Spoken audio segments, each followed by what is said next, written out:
So I am live on Substack here, and I invited a couple of people, but I didn't tell them I was going live. So I had invited Kieran and Juan. So disregard that. All right. So you don't have to show up live, but I know you're on Substack, and I love Substack. I've been telling people about it probably over a year ago. It was a platform that when Joy Reid left MSNBC, she went to Substack. And then obviously Don Lemon is here and Mary Trump is here. A lot of people are doing the live show. So I said, I'm going to do a live on Fridays. And this particular Substack is really just to test it out, very simple to use. I talk with a lot of my baby boomers and it's like, oh my goodness, you're just in so many different things. I'm not afraid to punch the buttons. So this button was really easy. You hit a button inside Substack and basically go live. And that's what I did. You can invite people to it, other people who are alerted that you're going live. I like it from the standpoint that Substack, when you do a post, you can do it from your phone. You can do it right there in the app, but they give you assets on how to amplify. So I'm all about promoting, amplifying, and marketing. Marketing your brand, marketing your book, marketing your business. PAM. Promote, amplify, and market. Next Thursday, December 18th at 7 p.m., I'm going to have a master class. And one of the things I'm going to talk about is about an opportunity that I have where you can get a 4-day branding retreat. And that's all I'm going to say right now. It is going to be absolutely free. Hotels including everything. But what I'm a part of is something that is called 100 Leaders of Tomorrow. And for those that are in my community, when you come next week, you understand how you can participate in that. It's not until next April, but we'll have some things that you'll need to do before you actually get to the branding and PR retreat in Dallas. So today I had a conversation with my Ready, Set, Go Speak community about publishing. And everybody wants to know, how do you get a book out there? What's the steps you have to do in order to market the book? Really is quite simple. You involve people in the process of you writing the book. Obviously, if God has placed in you, in your heart, something that you want to say, then you want to involve people along in the process, meaning your people, your community, what the title of the book would be, why you're writing the book, uh, what do they think of this cover of the book, inviting advanced readers to review the book, maybe give an endorsement, to find a forward. What is the purpose of the book beyond the book? Are you having programs that you're going to do with this? Are you going to have a workbook? Let me tell you, people don't really like workbooks because they don't like to work. So maybe you want to do an audiobook. But there are some other pieces to what this book is going to be about. I ran off 25 ways to promote your book in 2025. Obviously, there's some additional things that you're going to do in 2026. And I have Substack on there, so you may want to add Substack. But the main thing is that when you're writing a book, and I had Valerie uh, J. Lewis Coleman on, and we did a collaboration book called Do It Right the First Time. It's a conversation with marketing experts. And we talked about how to market the book. Everybody had their own. And I want to say this, and no shade against people who do Amazon Lives, but getting Amazon Live is not really a hard feat. If you know how to work the system and the algorithms, and you have a list and you ask people to buy the book at a particular time at a particular hour, you can get an Amazon bestseller. Does it mean that the book is sold thousands and thousands of copies? No, necessarily. Depending on the category that you chose, you may be a book on rock climbing.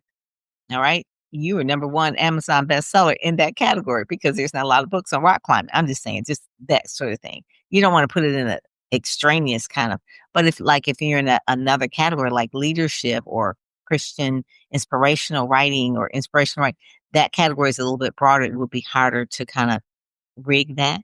But for the most part, most people know how to rig those Amazon things. It just is another like little rant. There's just, from a public perspective, I see certain things, and social media has made a lot of people crazy. And there's nothing wrong with people getting awards. I won a few awards this year myself. I won the Women Elevating Women Communicate Pillar Award. I really respect Betty Hines for giving me that award. We know that we have We were awarded in Chicago at a big conference. It was probably like about 200 women executives and things like that. I didn't ask for it. I didn't pay for it. I was nominated. They looked at the merit of things. Those are good awards. I'm talking about the awards where you're paying for, and I wrote a Substack about it, or did I do Medium? I think I did Medium. I better put it back on Substack. But when you're paying for the war, you're paying for this, and you're paying for all these other things. And sometimes the application fee that can be fair because obviously there is a processing fee. Even like the Addy Awards, you do have to pay an application fee. But when the business of that award is to make money from giving awards, you hear what I'm saying? When their business is about getting money to get awards, the more people that have to do applications, the more people to buy the awards, the more people to buy the plaque. But it's just like it becomes a whole thing that doesn't set well with me. Integrity is everything. And I'm really about things that look like they appear are real. And so many times we have AI and we have all these other tools that can show things that are fake. When you find something that is really true, authentic, and real, it just it's going to outweigh and it's going to last more so than these other things. That's all I'm going to say. So I kind of ran about that a little bit. I ran about sometimes people who try to rig the game in terms of pay to play, of getting on certain stages and things like that. That's fine. That has become a thing. What pay to play has done is try to make sure that they're shortcutting everything, trying to get everything quicker.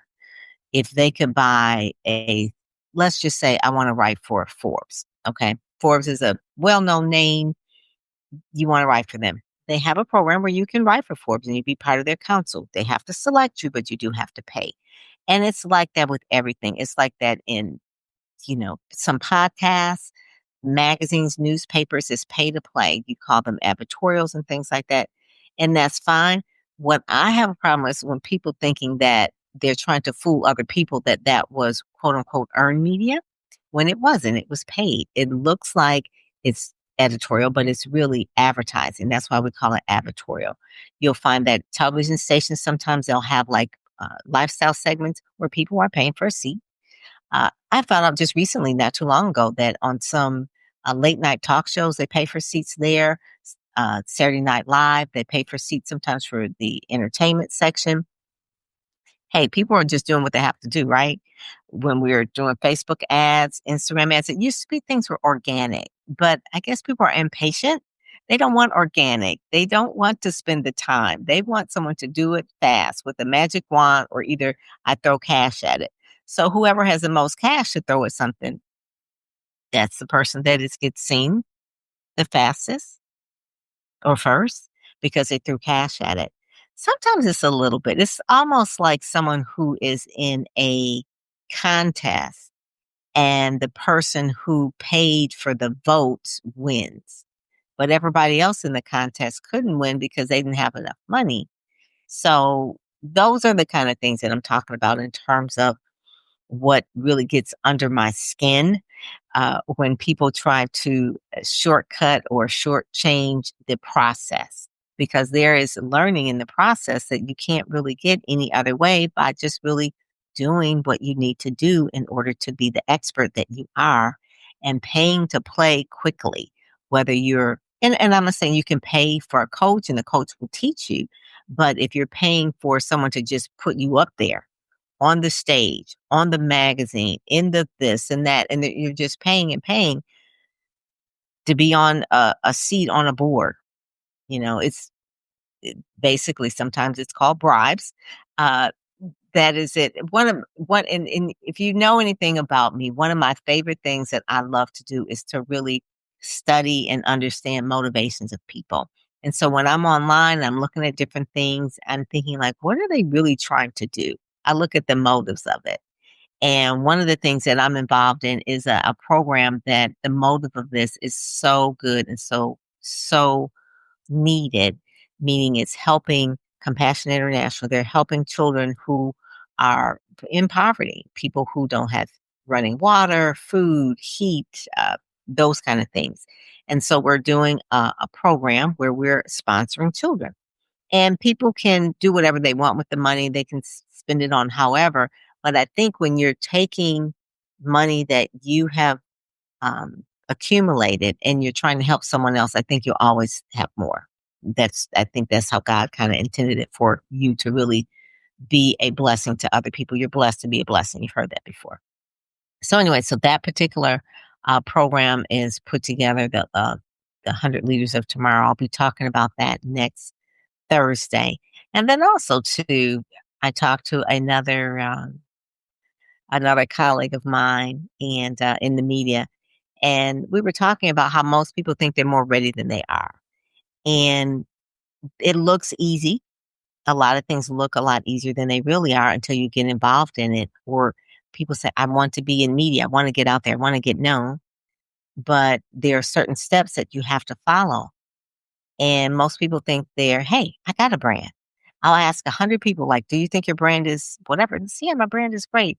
And I can just look at certain things because I've been doing this for a while, just certain things about the brand. Let's just give an example. If you are brand ready, you give me a story, your bio, and you give me a photo. I'm a journalist. I'm going to run with this. I look at the photo. Oh my goodness, I've got too many photos. Is your photo labeled? So now I've got to see, is it DSC or is it labeled IMG? I don't know your name in your photo. It seems like a small thing, but trust me, those are the difference between the professionals and those that are amateurs.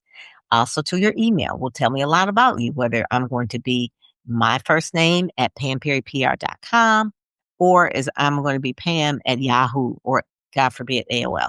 Those are little small things. It's like, I got to figure that out. Yeah, you do. If you want to be a professional and you want to be seen as someone who knows what they're doing. Another thing, we talked about publishing today in our Ready, Set, Go Speak uh, event about having a forward for your book. How many people know what a forward should be? Hey there. Hey, Sandra. A forward for your book is FOREWORD, meaning like it's the before word.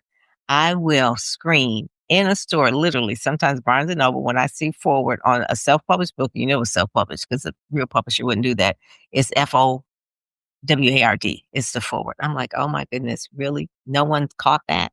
So, yeah, so that's one of the things. Sandra, so also too, in Ready, Set, Go Speak, we had a publisher there that talked about ways to really promote and market your book. And she's done over 500 books. So it was really good. I wrote the last Substack I wrote that talked about proximity and being around people that are doing what you're doing or people who are doing more and you aspire to be like them. So being in the same uh, community, being in the same room, especially having access to certain people that will speak into your life or just inspire you is really, really important. I know personally it's meant a lot for me to be around mentors. My mentors are George Fraser or Helen Love, producer of magazine shows, and Marilyn French Hubbard, who's head of community relations at Henry Ford Community College. I mean, Henry Ford Hospital. There's just people in my life. Jeff Miller, who's gone on to be with the Lord, he was one of my big mentors. We won an Emmy together. I helped produce his talk show here in Detroit. But one of the main things is proximity, knowing where to show up. And I'm not just saying like, oh, I'm online and we're DMing each other, but really getting to know people is important. And knowing proximity is important. And Lola said this the other day, that it's really biblical that you're showing up. I always say those that show up go up because you never know who's watching and what that particular association would mean. So those who came to my Speak, Sell, Shine, I think it was two. I think it was Dr. Maxine and I want to say it was Marsha. So the two came and they were doing we were having dinner. And Chris Howell, who was there, who came from Dallas. So Marsha came from Savannah. Uh, Virginia was Marsha, and then Chris was from Dallas. So they're having dinner. So Marsha said something about her talk that she was going to do at the Howard Theater. And Chris gave her some advice, totally changed her speech so that it was better. Same thing with Dr. Maxine. She has a board game that's coming out about African American history. Chris gave her an idea while they were talking about it. Bam, it just worked. And so those things how could you have found that out unless you show up? And proximity has a lot to do with it being in someone else's space. The thing that I wrote on the piece that I did on my last Substack was that some things are taught and then some things are caught. So a lot of my mentors didn't sit down and just like spoon feed me information. I just was with them. I traveled with them. I served them and I caught the way they move. And I actually learned from them by just observing and watching them. So that's what I mean. Some things are taught and some things are caught. And by allowing even my other mentor, Dr. Stacia Pierce, just being around her, seeing how she moves and seeing the way that she interacts, or even like even some of the books she's reading. I can ask her, "What are you reading?" She will tell me, and I'm going to read what she reads. So those are the things of the last Substack I talked about proximity. It's beyond like networking, because networking can be kind of first level when I'm saying proximity, meaning like being in relationship and understanding someone. And the best way to network is really understanding what the other person is about. Understanding, ask them to tell you what it is that they're looking for, what is their why, what are the things that they're going for, and you assist. If you walk into a room and act more like a host rather than a guest, you will get more done. A guest comes in expecting people to wait on them. A host comes in with the servant. So I always tell people when you're networking, don't go there with this entitlement attitude, like, okay, well, who's gonna talk to me? What is this about? I don't know. But go in with a attitude of what can I add value? Who can I add value to? What kind of value can I add to the situation? So anyway, that's my live that I'm talking about right now. Uh, Let me see if I can put this in the chat. I can write a message. Okay, there it is. Oh, that shows up. It's not blue. But anyway, I put in there the link for my master class, which is the 18th, which is a week from today. Yeah, it's December 18th, Thursday, 7 p.m. It's actually less than a week away. So that you can actually go to the class. So you'll see it and share it around. It will be the last one for the year because, we'll be shutting down Christmas. January, some big exciting things are coming up. The Leading Edge Network is going to be launching. So after the master class, I'm just working all on that. I have 30 new programs that will be debuting on the Leading Edge Network. And it's really for Black authors, experts, those that are subject matter experts. And it's really more like an edutainment, meaning it's educational. It will be somewhat entertaining, but it's really for us to expand as a community. So that's really what it is. It'll be on DX Virtual, which will be on the app, will be on Roku, Amazon Fire, and Apple TV, and all the other things as well. So it's a way for my community, the 30 people that I selected to be a part of our first season of this, for them to really learn how to support each other and then also to how to monetize their content. Okay, because YouTube sometimes takes a long time for people to monetize, but this one we can monetize right off. So with that, if you could, thank you, Sandra. Thank you so much. The, um, so Substack live, really simple to do. Uh, I didn't see any problem with it. It was really, really easy. No, no hiccups or anything. It seems like the streaming. Now you can stream this to other platforms, and that will take a little bit of a more navigation, but you had to put in a stream key. You have to use something like StreamYard, which I use. I use StreamYard. So all you have to do is go to StreamYard and ask for a key and then put that key in there. But if you just want to stream, you could do this and then you can share this out. If you use StreamYard, I could have streamed this to LinkedIn. I could have streamed it to Facebook. I could have streamed it to Instagram. You could stream it to YouTube. But just as simple as this, you can also do it on your phone. If you want to do, something as simple as you can stream it from your phone as well. But I'm doing it from my Mac because it's just easier. And I have a 4K camera in here as well. So that's one of the things that I say. But if you do want to stream in other places, you can do that. And then what happens, Substack will also take it if you want, make this a RSS feed and make it a podcast as well. So without getting too technical, there's videos for all this stuff. And if push comes to shove, you can always join us at Ready, Set, Go Speak and ask us different questions about that every week. So I have told Esther about it. She loves Substack. I told Tanya Smith about it. She's on Substack. She's just trying to figure it out. And now she's really just going all in. She loves apps. People that love apps and things like that, they get into the new things. We were on Twitter years ago, and one of the first people on Twitter. So sometimes it's good to be early adopter, but what I'm finding now is that you don't put all your content in one basket because it may be a year later, a couple of years later, Substack's not around. Or Medium. Remember, Medium was big, or Huffington Post. It changes format. So a lot of these places you will find that will be changing their formats, but you should always have your try and true place where you're doing all of your content, where it lives. And where is that? On your website. So mine is on PamPerryPR.com. You will find all the other stuff in social media, but the social media is to drive stuff to your website. So don't put so much emphasis on Facebook or even all these other things, because at a certain point, if you don't own it, you're just renting it. And then they can take it down, or they can say, hey, I'm going to take my ball and go home. And then you'll be crying. It's like, oh, my content is, gone or whatever. You remember Google Plus? Google Plus was like a thing. I remember there was Google. I put a whole lot of things on Google Plus. A lot of time it's gone. Google's like, we're getting rid of it. I was like, what? At a certain point in time, LinkedIn had LinkedIn stories. They got rid of that. There's just other different types of things. Right now, Instagram still is doing with their reels and lives and things like that, but YouTube is catching up with their shorts.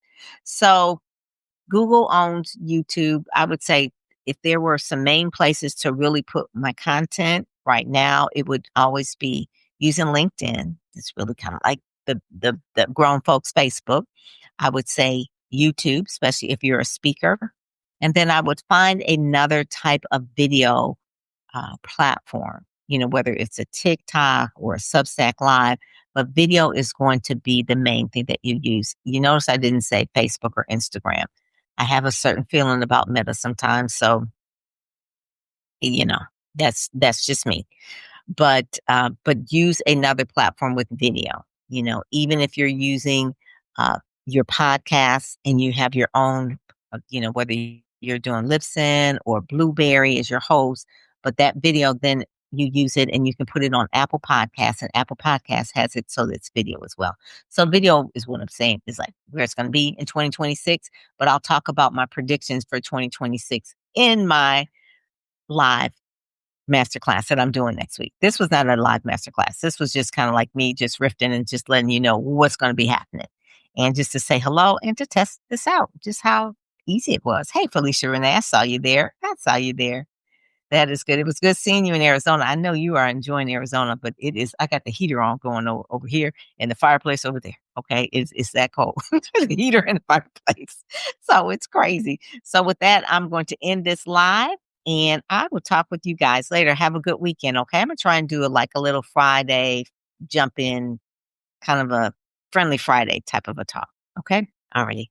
And next time, maybe I'll invite you, Felicia Renee, if you want to come, I can invite you. All righty. Take care. Bye-bye.